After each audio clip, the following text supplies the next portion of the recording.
for tuning in. You're watching What's Up Worcester, where we bring everything Worcester from our streets to your screens. Latest scoop on the housing crisis petition at the City Hall Council meeting on August 22nd, 2023. Emily Quiles, a prominent figure from Palante, Worcester, who led a coalition of community organizations, urged the City Council to take decisive action in addressing the ongoing housing crisis within our city. Depressing housing crisis, and to implore the city manager to declare a local state of emergency, which I'm not sure who has jurisdiction to do that, but I'm sure you guys can figure it out. Having personally experienced the impacts of the housing crisis, I stand firmly in endorsing this joint petition and its call for swift, resolute action by this council. As the leader of a local advocacy group, Palante Worcester, I can affirm that we have forged partnerships and collaborations with other esteemed local nonprofit organizations. This collective coalition underscores the urgency of the situation and our unwavering commitment to finding a resolution within our municipal boundaries. The escalating housing crisis that Worcester residents are grappling with is a serious concern, which I know you guys know that, and we as a coalition are ready to support initiatives that address these pressing issues within our community.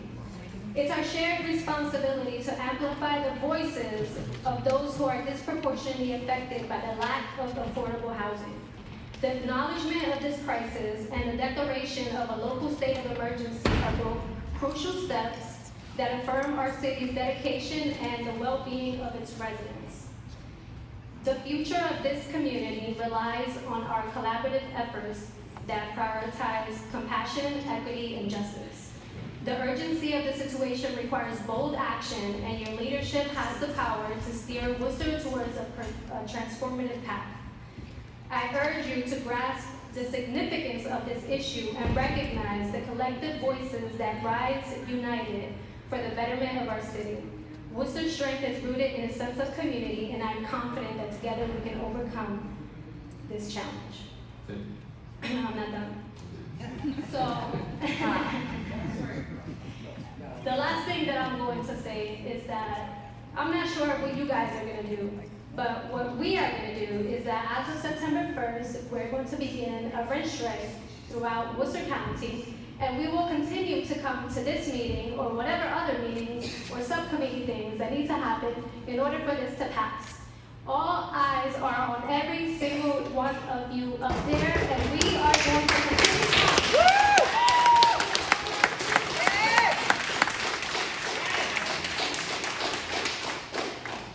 Because you all work for us. That's it.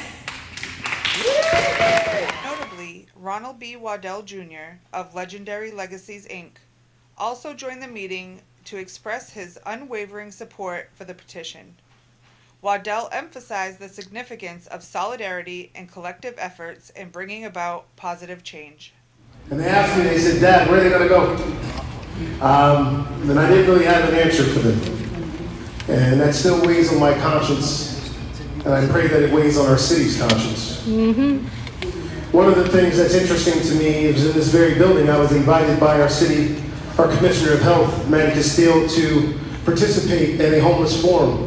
It was at that forum that experts told us that this is where we were going to be, and this is what was coming, and so we should not be surprised. And I know we've taken some steps toward inclusionary zoning and other strides, but there's still baby steps on the road to justice. I call for more bolder and more compassionate action. And as we speak of this Worcester Renaissance, we must remember that the true measure of our city lies not in the grand edifices or nor in our booming businesses, but in the values upheld by its leaders and illuminated by the plight of its most vulnerable. As MLK believed, the ultimate measure of a man is not where he stands in moments of comfort and convenience, but where he stands at times of challenge and controversy. May this moment, as we challenge us now to stand on the right side of history. Thank you for listening to my comments.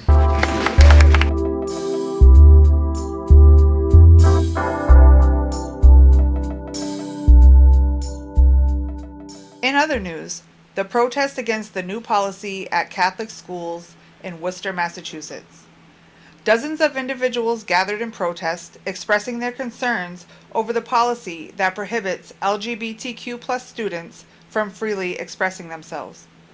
The Roman Catholic Diocese of Worcester's policy, set to take place at the beginning of the upcoming school year, stipulates that students must adhere to behaviors aligned with their biological sex.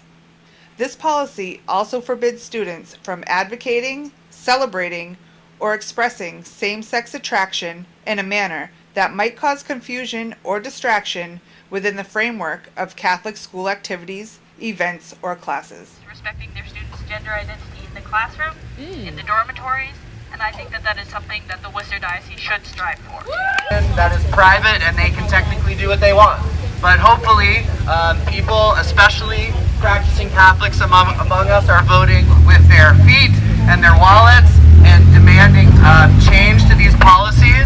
And so if folks want to get involved, please, get in touch with some of the organizers. Thank you to the YWCA and Maps Equality for helping to organize this and for all.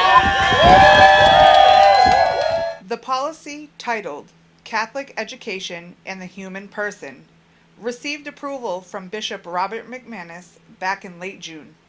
However, it was only announced to the public this week. The policy's implementation will impact a total of 21 schools in the area. State Senator Robin Kennedy joined in the ranks of those speaking out, lending her voice to the protest and adding weight to the growing dialogue surrounding this issue. Thank you so much. I'm so proud to be here with you all today. And let me just say this, there is more love in the radius of this circle here than the words on the pages of that hateful policy that came forward. And the love that's here today, the love that's in the community, the love that has been affirmed that's in the Bible, that is what matters, and that is what is going to matter in our community. I